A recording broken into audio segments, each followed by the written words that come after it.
Otherwise, people cannot get, okay, you've done it. And now you can watch people, you'll see the attendees go up in the next 20 seconds. So you're live now. Why? Sorry, I'm being silly. No, enjoy and good luck and thank you. That's all right. Hello, everybody. Lovely to see numbers up. If you can say who you are in the chat, that'll be absolutely fantastic. So just say who you are, where you come from, will be brilliant. And we'll start as soon as, basically, want to see the numbers stop, growing. Fantastic. You can see in the chat at the very top, there is a link for the presentation. So everybody will have access to the presentation. You can have access now, really, and not listen to me if you want. Hello, people. Lovely to see you. Wow, people from all around. Fantastic. Oxfordshire, Surrey, okay. Netherlands, wow. Fantastic. Cyprus, brilliant. Okay. Oxford. Saudi Arabia, I read. Wow. Bit honored. Yeah, from Barcelona as well. Slovenia, Madrid. Brilliant. Also from Spain, Portugal, Finland. That's lovely. Right. So, okay. So that's getting a little bit. That's fantastic. Okay. Now this is slowing down. I'm going to tell you a little bit. We're going to start straight away because we don't have a lot of time and there is a lot that I really want to share with you. First of all, use the chat, please. Not just to say hello to each other, but when I'm talking, basically is to give ideas to each other. If there is anything I say that you already use, say how you use it. Could be better the way I do it. I'm sure it is. So just please, would be lovely to learn from you and to learn from each other. Okay, so that would be absolutely fantastic. There is a question and answer area there. That is fine. There is no PowerPoint at the moment. Don't worry. The link is at the top, but on the very, very top of the chat. But don't worry, we'll put it at the end again. Okay, and it will be as well in my blog, and it will be on Twitter. All right, so we'll tell you that in a minute. So don't worry about that. Okay. So let's start, and I repeat, please interact with each other. I cannot, this is all broadcast, so I cannot see you. So it's not like I'm ignoring you. You're all muted. There's nothing I can do about it. It's the way it is set up. So it's a little bit impersonal. Okay, so please, the chat is the best way to look at everything. I can see someone from Mexico. It's absolutely fantastic. I hope everybody can hear me and everybody can, yes, everybody is on the moment. I think we're gonna start. Perfect, that's good. Okay, please communicate with each other with the chat and keep saying it for the newcomers. Please don't just stay there saying nothing. Please communicate, and that would be lovely. Okay, so let's start. I'm gonna pause this one. I'm gonna share my screen now. Okay, share computer sound, everything. Okay, so that's it. Let's start then. Right, this webinar is about motivation and engagement in the classroom. The way I'm going to do it, I think there are two ways to motivate the students. On one side, we can motivate the students with a lot of excellent activities that we can do in the department. And I'm going to talk about that a little bit at the end. But that's not the purpose of the webinar. I would like to see how we can motivate the students from what we have more control of, which is basically our lessons. Because if you're in a department and you rely on your HOD or you rely on someone else to have to manage the activities for you, maybe doing something extra outside the classroom is not the most appropriate thing to work. And anyway, the motivation should come from the classroom. So let's start then. My name, by the way, is Salgado, Esmeralda Salgado. For those who don't know me, I am teacher, Spanish teacher, and secondary school in Cambridgeshire. And you can find me on Twitter in Botones Salgado, and I also have my own blog that you can have a look at the end of the presentation. So what makes motivation? What makes all these students, especially the low ability ones, to really get engaged? For me, I think the key is the confidence. I believe that if the students increase the confidence and they feel that they can do well, they can actually become motivated. How you become a student, how do you get confidence in the students? It is through making progress, basically. When you make progress, you feel confident and you think you can do it. How can we make sure that we make progress as students? Through great teaching, through the ingredients of great teaching. So I'm not implying that we are not great teachers, but sometimes we need to look at, I believe, to the little elements and the things that we do and reflect on how we'll think, how we present all these little blocks of learning. And I think by doing that, we can have amazing lessons that students make progress and they get confidence. And that's what the whole session is about. Okay, why is that? I believe in the notion of just right, a little bit like Goldilocks, not too hot, not too cold, just right. If we have great teaching and activities and neither too easy but neither too difficult, then we can make sure that students actually make progress, and by doing that, we actually motivate. We can motivate basically the students. So I think that's basically the theory behind. Okay, I think as well that it's very important as well to have high expectations in the students. I think that's really important. I think sometimes the students who are less engaged and less motivated are the ones from low ability groups, and sometimes we try to do very simple things for them, so simple that they become even less engaged. So a little bit of, you can do this is something that the top set are doing, this is something that other sets that can do, actually can be a really good thing to keep in mind when planning lessons. So I'm not saying too difficult that they give up, not too easy, just right then. Okay, so what makes great teaching? I'm gonna base the whole presentation on the Rosenshine's principles of instruction. I think these are very basic, principles that we all do actually, and it was good sometimes to think about the ways basically that we can look at basically from the principle, the simple things that we can do in lesson times. Rosenshine's principles of instruction are based on modeling, they're based on structured guided practice, check it for understanding, retrieval practice, and fluency. And these are the elements basically that we're going to concentrate on. At the same time, we add an element of game, an element of competition, and we do a lot of oral work to engage the student. Why oral work? When you ask the students, how do you think you're doing in languages?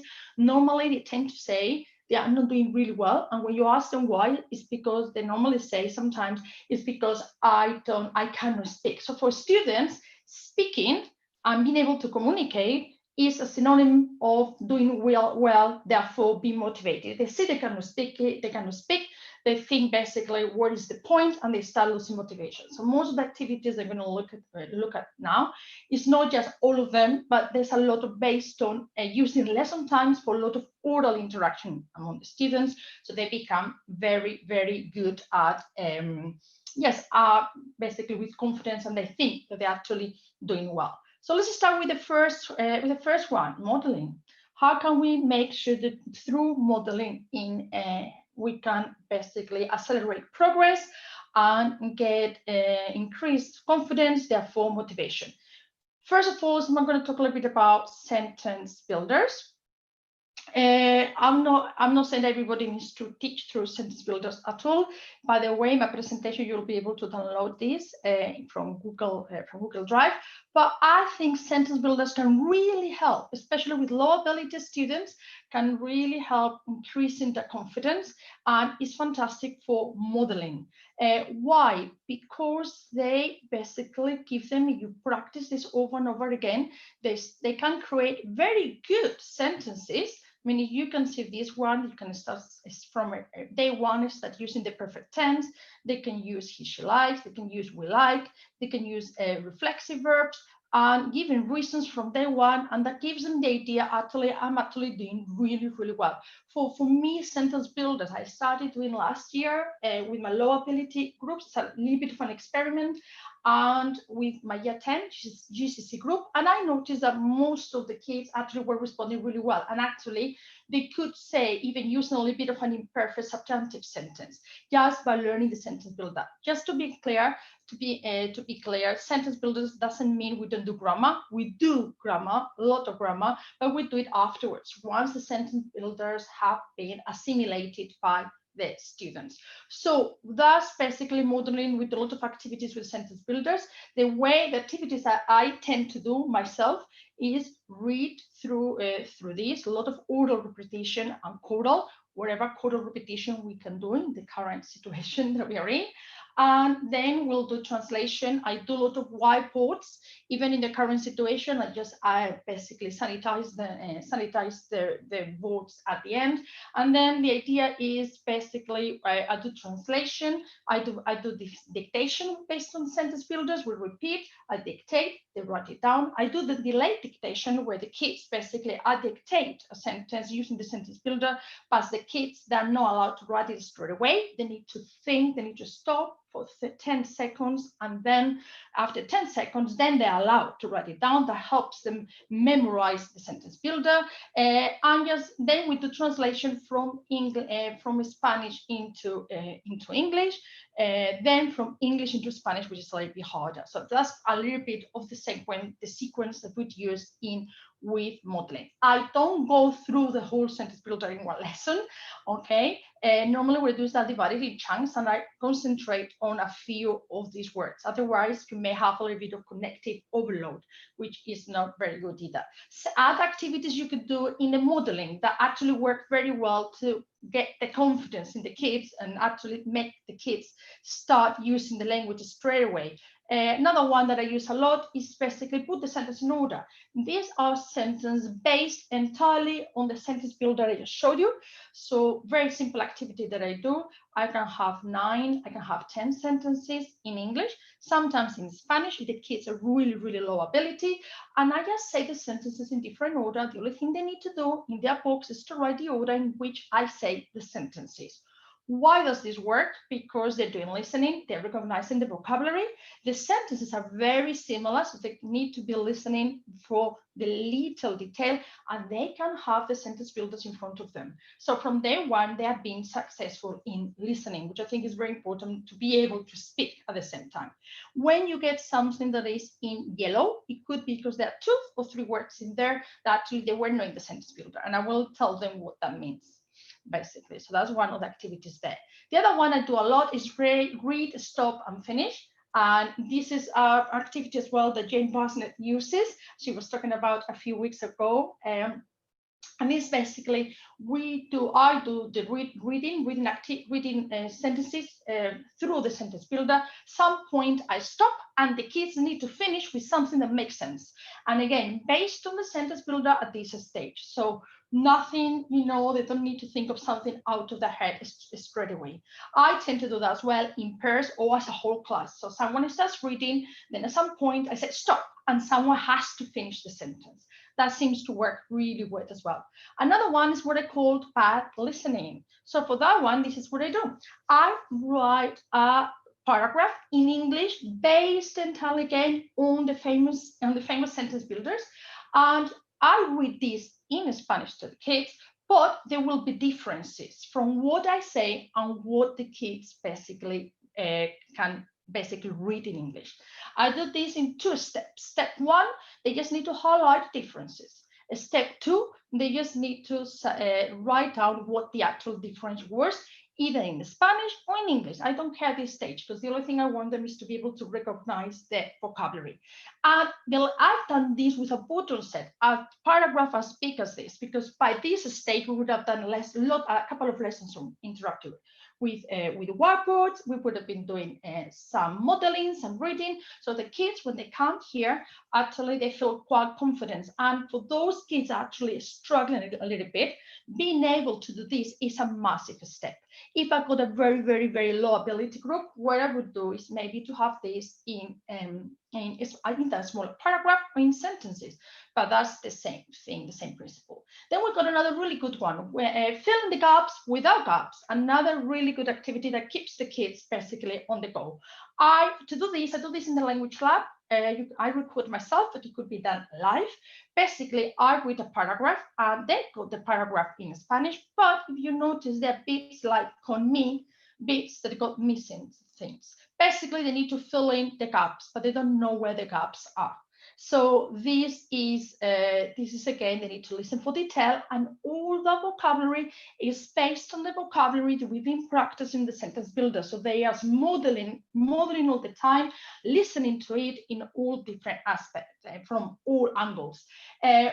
If you can record yourself, you can actually basically you can create your own little language lab in the room where the kids bring the little headphones, and you can do different listening activities. You can share the activities, the audio links with the students with Google Classroom, for example, or OneNote.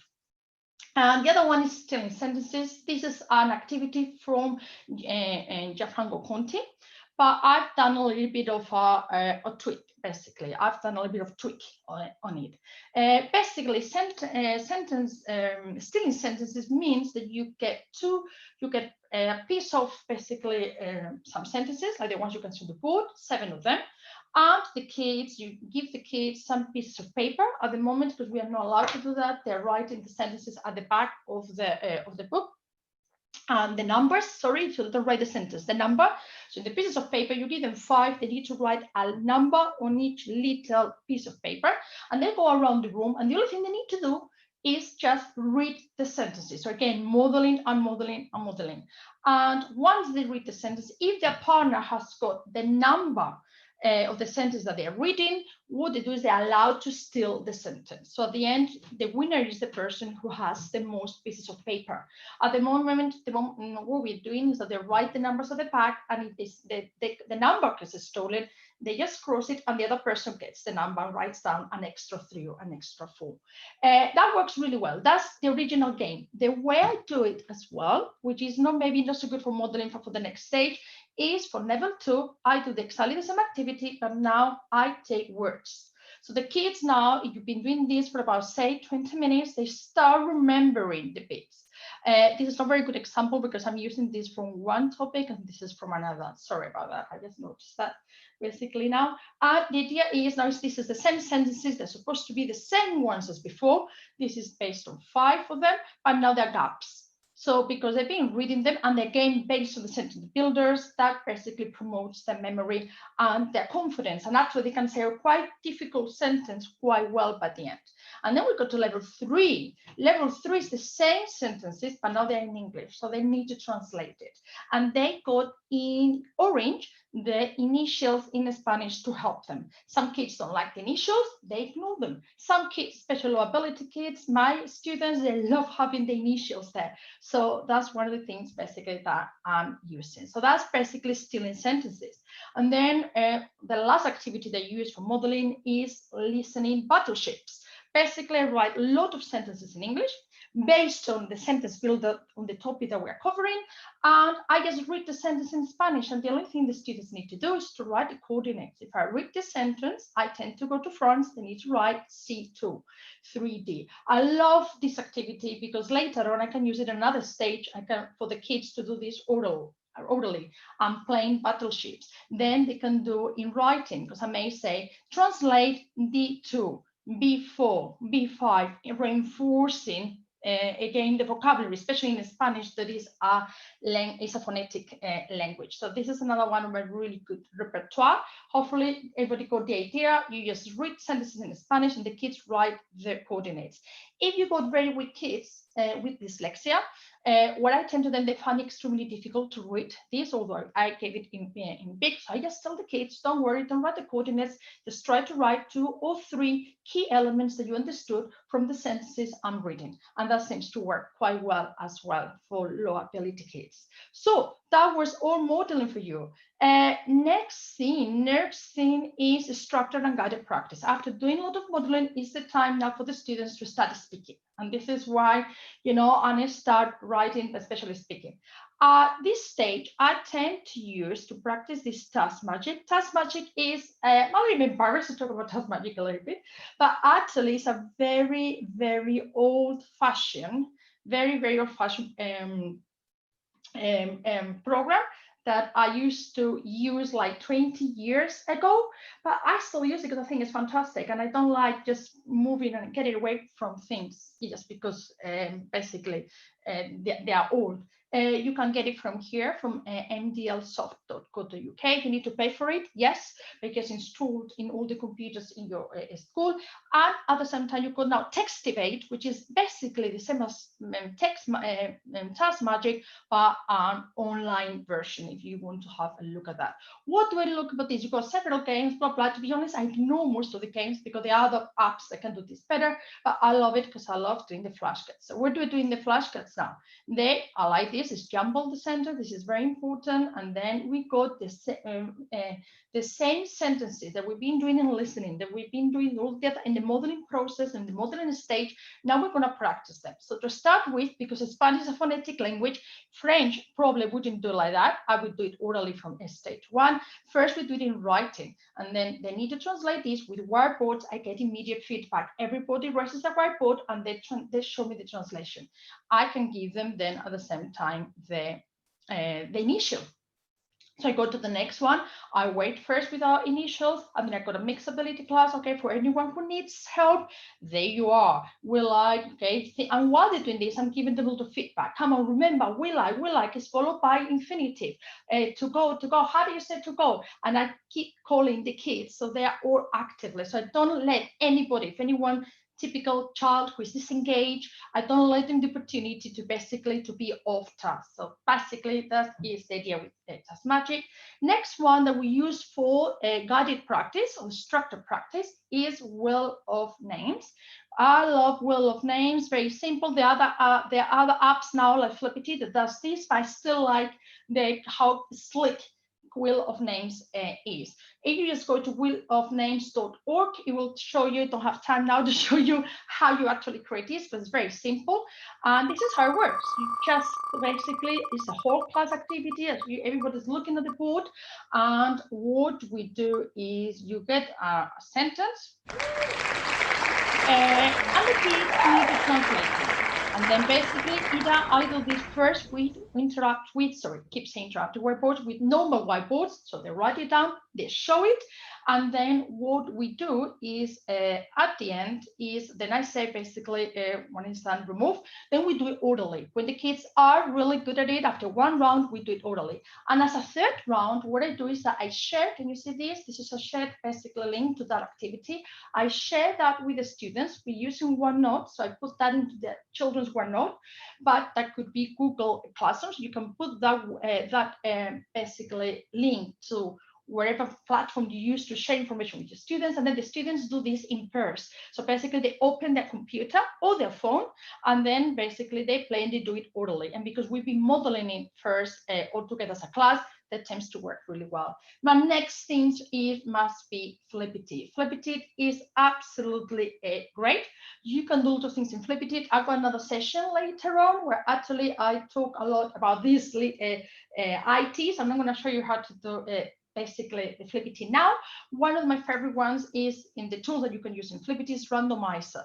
So why do I like it? Because I can do this very quickly, and it comes up with a sentence. I to relax on the beach if it is sunny. The kids here, they had to use tend to, or I like to, or any of the expressions that were in the sentence builder here. In, what I like the most is, before the infinitive. So they say first we can do it together. Again, this is the same as Wheel of Names. It's another different activity. I tend to do basically same vocab, very similar sentence in all different ways. So it's all about retrieval practice. So the kids don't realize that they're doing all the time the same thing, but that works really well, especially you do it orderly. After you do it orderly, together as a class, the kids then can work on their own. One dies, one speak. This idea is actually taken from Vincent Everett, who commented on my blog. The idea here is that you give the students the sentence builders. They do have a dice, and I believe in here, Yeah, I've got here. Yeah, in there, when you get the presentation, you got basically digital dice. You know, at the moment we cannot use raw dice with the proper, you know, with the current situation. So they got the digital dice in there, and the kids get this, and they're playing. The kids are playing in pairs.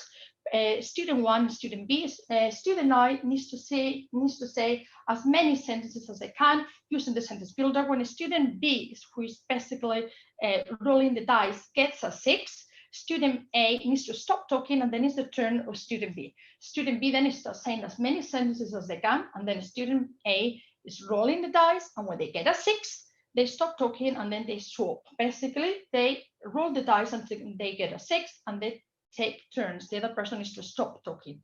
And what they talk is creating sentences. So again, practicing them over and over again. Another one is board games. What an element I find to engage students of all abilities is basically with board games. I used to do these board games before with cardboard. It still can be done. But obviously, I'm going to show you alternatives that you can use to basically use these board games online at the moment. First of all, you click in here for those ones who like PowerPoint games.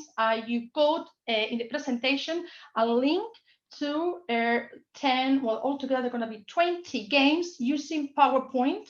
Okay, that you can actually go down there. This is all your games, and basically there is another link here for 10 more where you can download the PowerPoint and explains to you how the game works. So this is one way of using games if you like PowerPoint. So that's basically in there. Other ones that I use a lot, okay, is for example, snakes and ladders. And for that I use Genially. And I was talking just a little bit about this in the show and tell. And basically the idea here is that this is created by Genially. There's some templates that you need to pay. This is one of the free ones.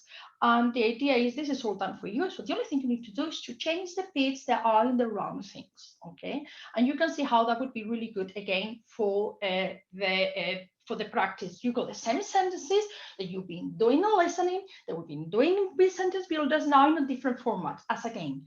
The kids can move. They start playing in twos. They can play up to 4.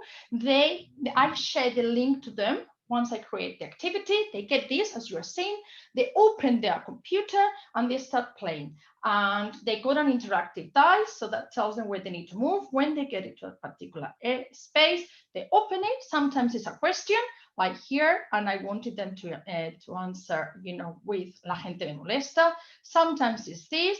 And when it's difficult, I give them basically an advice. And the beauty with this is that when you got these little windows, you can have that then links to other things. So you want to take the kids to do something or another app and then come back, you can. So it's so versatile. It's something really to look at genially. Okay, Jumanji this is again another free one that I want to show you. It's exactly the same. It's from Genially as well. You got everything. Here's to play in 4s, so you can everybody moves, and they need to pair to the top, to the front, to the middle. And everything they got something to basically to say every time they do, and they get into one of these little things. And at the end, they just get a little bit of my Bitmoji coming up. So these two are from Genially and they are free. And the template is done. So the only thing it takes you really would take about 15 minutes for you to create. And then I've got another games that you can play, blockbusters. In the PowerPoint games, you got a template for the blockbusters. And then another one, this is from Teach It. And one of my colleagues, Madame de la Bourg, from my school actually used it, and she gave me, I had forgotten about this. This is so simple because this is just a Word document taken from Teach It languages, I believe. And the kids can play Connect 5. The kids can play, you know, they can play with the digital dice. If they get a 4 and they get a 2, they need to translate this. This is where I did that actually last Thursday with my year 9s, and they had to. This is where to practice in the past tense and the present. all words in red, they have to say it in the past tense, all words, all the sentences in blue, in black, in the present tense. So that is really another really nice one. So this is basically with games. Jenga game, another type of games. Basically, you do the normal Jenga game, but every time that the students need to take a piece, they need to say a sentence. And the sentence could be something that in cards. So they need to take something, a list of sentence, a list of words, or even no preparation at all. Yet ask the students to create a sentence with that. And then if they say the sentence correctly, with their partners, they are allowed to take one piece of the Jenga game. We looked about stealing sentences already, but at this stage, I would concentrate on level 3. Translated pyramids, that's a really lovely one idea. This is from, came from Gianfranco. Basically, what you do is that I gave this template to a student gets this, and other student gets that. They just fold it, and then student A has to translate this. Student B has got the answer, so checks that what they're saying is correct. If they make a mistake, basically they need to start again to the top of the pyramid, and they become very competitive about it. But what I love about it is that at some point they always make a mistake and they need to start again, so they repeat over and over again. So every other student has got the answers from their partners, so they can check if it's correct or is not correct. So another activity that works really well. Then I would like to go, I need to mention Dictogloss, another really good activity that even for low ability kids, and I actually, believe it or not, I've done this with a low ability kid group. Actually, after a lot of practice, Dictogloss, what it consists of is you give this to the students, basically. The students then read it, basically. Then they take notes in English, or what, not translation, just notes. What was the text about? Some key points. And then in pairs, what they do is that they retell the story in Spanish again to their partners without, they need to reconstruct this, basically the text again without looking at the original. I do sometimes this myself, so I give them all of them this piece of paper, and basically they need to listen to me, and they need to take notes on this of what I'm saying, and then they need to reconstruct through the note what I've just said. That's another variation. I tend to use this one very good, better, because the kids got something they can read. It's not just like listening. So as I just said, the kids just get this, they read it, they take notes, and then they read back in Spanish to their partner. So that's Dictogloss. It works really well. And then, of course, for guided practice and information gap activities, you've got a lot of examples here. I'm just going to pick this one. I don't remember which one that was, but the idea is anything like this one, very simple. The kid is about healthy living, and you got a grid, 15 sentences, and then you got another grid here with the two missing, I think, there. And then some of they got the boxes missing, and the partners have got the boxes that they've got missing. So they just need to ask their partner, what is in number 1? What is in number 3? What is in number 5? And they tell each other information, so both of them end up with the same, basically with the grid filled in. So that works quite well. Any information activities. And running dictations, that works really well as well to motivate the students. Why? Because basically the idea is that you got something like this, you put it around the classrooms. I put 5 or 6 all around the classroom, and then the kids, they need to move on, and they're working in a list in twos. One person is sitting down, while another person is to run, reads the sentence, comes back to the partner, and needs to remember it. Again, very good for memory. The other person then either literally is like a dictation, writes it down, or literally can just translate it for them. So that works really well as very, very much repetition. More principle here is now the powers of questions. And for the powers of questions, I'm going to go very, very quick with that. I think that's very important as well to talk about motivation. What do we do in the classroom with our questions? If you ask a question, only the 4 or 5 who are very good will answer. So in my lessons, that is me cold calling. Sometimes I ask for volunteers, but most of the time it's just me telling them, you give me the answer. If the kids tell me, I don't know, say that's absolutely fine. What I do is that I basically go back to ask another student, and then I come back to the other student. So they heard basically a little bit, a model answer. So there's no opt out. You cannot say, now I will ask you 2 or 3 questions later. Now I think I use is that if the answer is not good, that was actually fine, but I think you can do better. Let's wait, let's do other modeling throughout the classroom, and then I come back to you. That works quite well. Or the thing pair share. If I say a question, sometimes the kids need thinking time, especially in another modern foreign languages. So rather than asking the questions and just wait for 5 seconds, I think as teachers, we're terrible for that.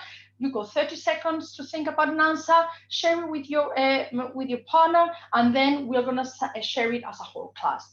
Whole class response. For that, whiteboards are amazing. And also very important, not to ask them, have you understood? Most of the time they will say yes, and they haven't really. So I always ask them, now tell me, what have you understood? And that little difference, they will need to keep something back, and then you can see if they have really understood or they really haven't understood at all. Then we go retrieval practice. Retrieval practice is really easy. We've already done it. It's basically everything that we're doing, all the activities that I showed you. I do that all the time, but if we don't practice it over and over again and we don't come back to them, the kids will forget, and this is extremely demotivated. And then suddenly, especially GCSE in the UK, when we have 12 so many topics to go through. So I always say to the students, in the way I do it in my lessons, I always come back and tell them, come back. I always include sentences and vocabulary from last week, from last lesson, from last month, from last year, okay? If you were some more basically information or inspiration about retrieval practice, you can go to this link, which is from the modern, the learning linguist, which I think is Rebecca Nobles, who is brilliant. And what she's done, she's collected here a lot of different templates for you to use that you can use for retrieval for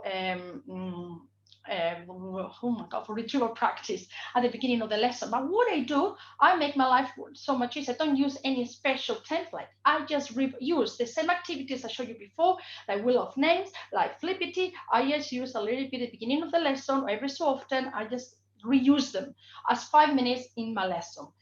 So that would work basically quite well. One way of doing this with mini whiteboards, if you don't want to use mini whiteboards, you can use Word Club, basically, which is basically, it is a little bit, it's a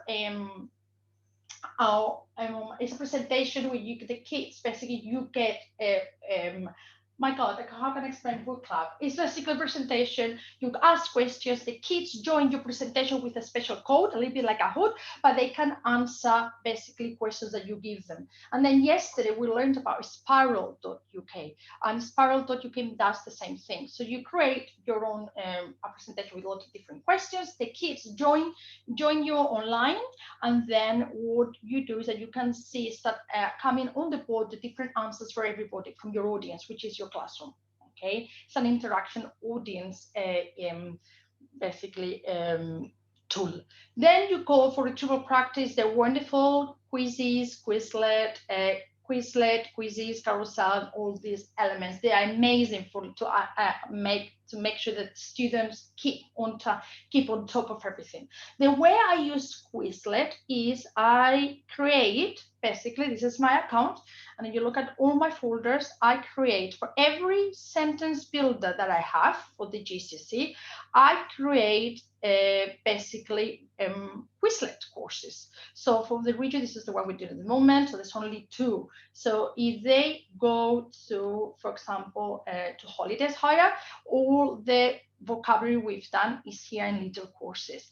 And when I share with the students my sentence builders, using as well OneNote, I actually share with them my Quizlet course, so they can all the time, and I encourage them to use it, and we do a vocabulary test based on that. They don't need to use it. okay, at all, to learn the vocab, but is 99.9% of my students use the Quizlet courses.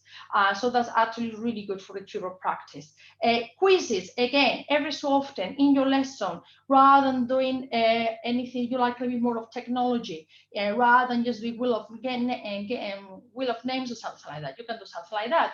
Quizzes is brilliant. You create your own quiz, like for example here, where you get a translation and the kids need to get basically the answer and they submit it and they say if it's right or if it's wrong. I love quizzes because some of the questions can be open questions, which is brilliant for the oral questions. Before they do an oral, they can actually do the oral, they can actually practice what they would say here in writing before they actually speak, if that makes sense. So I tend to do it not just with vocabulary, but with sentences. You can see this, the bar is going, because I think I gave like 30 seconds or something like that to answer it. And the kids, they submit, and of course it would be incorrect because they didn't write anything. They see the answer and then go to the next one, basically. And that's basically how it works. So I like quizzes a lot. And the other one is Carousel Learning. This is something again from Jane Basnet. It is developed by Adam Boxer. Basically, is another way of doing a quiz. So I'm going to use, I've got Helen Myers actually as one of my students to show this. This is how it looks. You create your, basically, I've already studied, so you can see here that it says as well there is something written. You create your quiz. The quiz is very good because the way you create your quiz is with a spreadsheet that you just download onto the program, and the program will create the quiz for you automatically, and then you get that the kids need to answer it then, and at the end, when they've done all the questions, they can actually see if they are correct or they are not. They are the ones, this is the biggest difference from the other ones, the kids need to say if they think the question is correct or it's not. So you're trusting them. And I think this is very powerful for them to become responsible learners and to say where the question is right, if there is something, what is right and what is wrong. So that's a little bit, with all that. And then I would say as well, all the time, we always do the Quizlets and the quizzes for the kids. What about telling the kids to create their own quizzes themselves and or their own Quizlets? So sometimes what I do in my lessons, they do have the mobile with them, and when something comes up that in a reading, in a listening that is good, they add it to what they called a random Quizlet. And they got a random Quizlet for every topic. So they do have the official Quizlets with the sentence builders, but then a lot of random Quizlets for especially listening and reading vocabulary. And retrieval practice, you got here a little bit of knowledge maps that you can have. If you don't like technology, that's another way of doing things. You got this clock template or the hexagon template where you got keywords and they need to see, basically as another way to retrieval practice with them. The idea here is to write a main topic, keywords from the same topic, and then in A, they need to write a sentence using the 2 keywords. For B, they need to write a sentence using these 2 keywords here. For L, a sentence using these 2 keywords there. So they write the keywords and then they need to join them together, which I think is quite good to develop and to revise past topics. And then, of course, and then I'm going to go through this again, is you can use Padlet as well. I use Padlet for revision. So what I do is I create a Padlet for my students. And for week, basically, this is the one they have to do during the half term. And I tell them what they should be doing for every day. There's a little quote then to motivate them. And then they go, day 1, why don't you do the Quizlet on holidays and then a Quizlet on that? Day 2, why don't you do this? So basically prepare the schedule. Some kids don't like it, fine, don't do it. Most low ability kids, they do like it because when you tell them revise, especially when they got a break or then the year 11 and they're low ability, they don't know how to manage the time. So this gives them a little bit of framework how to work on quizzes they can do. You can put here as well past papers later on. You can put listening so they know they're doing something every single day. This is brilliant as well when they go on a study leave. And basically, there's not a lot of time left, basically, but it's very basically the end of the presentation because the other thing is fluency. For the fluency thing, basically, this is the time now when you're trying to do things with the kids that not just translate a little bit from you, you expect them to be able to improvise something from the topic. For that, speed dating works fantastically well. So everybody's facing each other.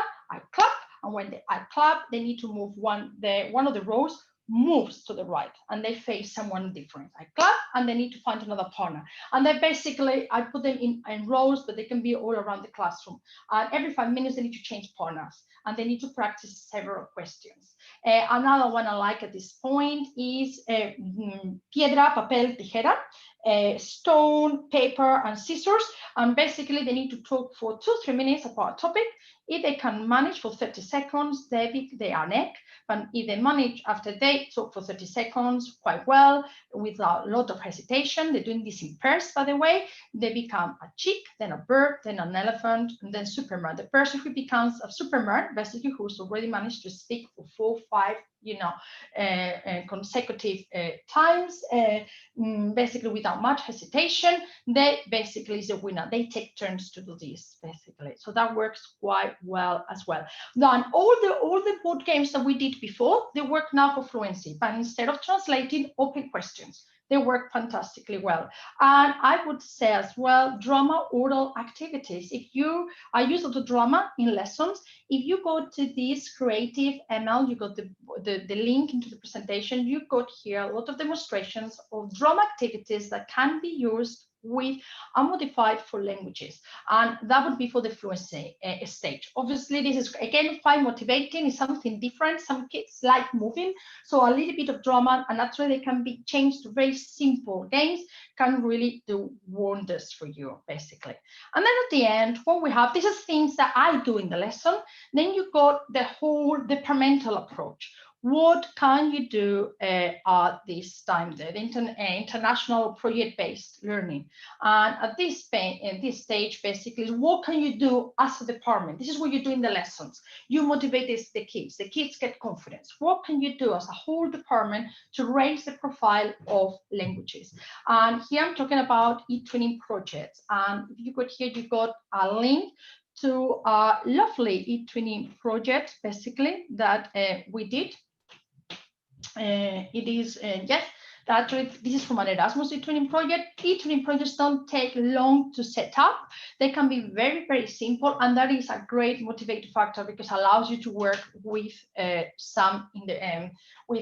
basically with partners. Do an exchange. At the moment, we cannot do an exchange, but what about doing a virtual exchange and link your virtual exchange to an e-twinning project? Things that you can do an international week that really raises the profile. What about having language leaders? MFL Matters actually do as a program for language leaders and the kids. This is only for the UK.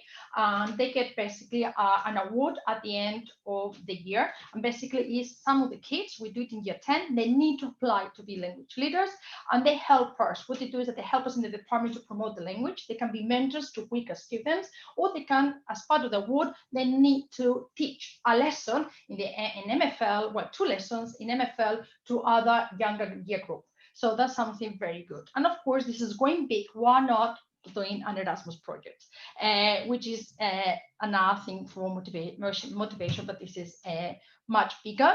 And then at the end, I don't think we do have time, so we want to have some questions there, but just 30 seconds tell you a little bit of the things that you can actually achieve with an Erasmus project. This is an Erasmus project that we did to Spain, and the kids participated in the carnival in Villarrobledo, near Albacete, where I come from. Cuenten, María José, su proyecto, ¿cómo va?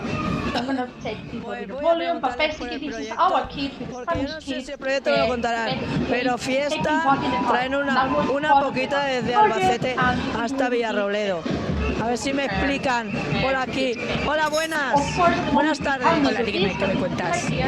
Hopefully we're not going to be in this situation. What a great motivator that was for the students to go there, to be part of the culture, and also basically getting all together and getting the whole flavor. So it's what you can do in the classroom, what you can do in the outside as a department.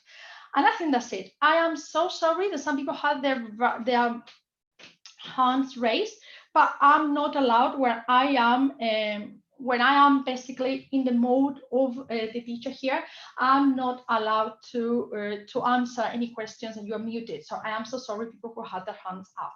I haven't had time, obviously, to look at the chat at all. Okay. Basically, but I don't know if there are any questions. Let me look at the chat. Yes, basically, you go to the very top of the chat. Now you got in the very top, you do have my presentation. What I'm going to do is I'm going to copy again, and I'm going to put it to the very bottom of the chat. And actually, let me see. I'm going to. I know some people, I've forgotten something. I need to share my screen because I haven't told you anything, how to get in touch with me. So if I go back to share, sorry, not this one. I think I got 5 minutes. I made a mistake. I need to come back here. I'm going to share it again. If you come back here, there we are. Of course, I'm Botones Salgado. This is my blog. This is, again, you want to take a screenshot. Basically, this is the presentation that is also in the chat. And basically, there you are. This is my blog. In my blog, I actually got a post about motivation. There is a lot of different posts for all different things. And so you want something about what I do, how we do it, and how we do it in our school, King Silly, you can have that in there. And I'm going to go there, and I'm going to write, thank you for all the lovely comments. It was a lot, I know, but I like people, if they come to a webinar with me, that they go home with a lot of takeaway ideas that they can use from the one. And it's a pity because I cannot unmute you, so I cannot talk to you, which I find very weird, very, very, very weird. But we still got 20 minutes there. I don't know if there are any questions. Let me look at the questions and answers things. Repost link to presentation. Yes, I have. And the link to my presentation will also be in Twitter. After this, I will put it in Twitter. Remember, my Twitter is @Botones Salgado. In Twitter is there. Let me put it again in the chat. The presentation link is there. I will put it on Twitter, and also I will put it in my blog. Okay.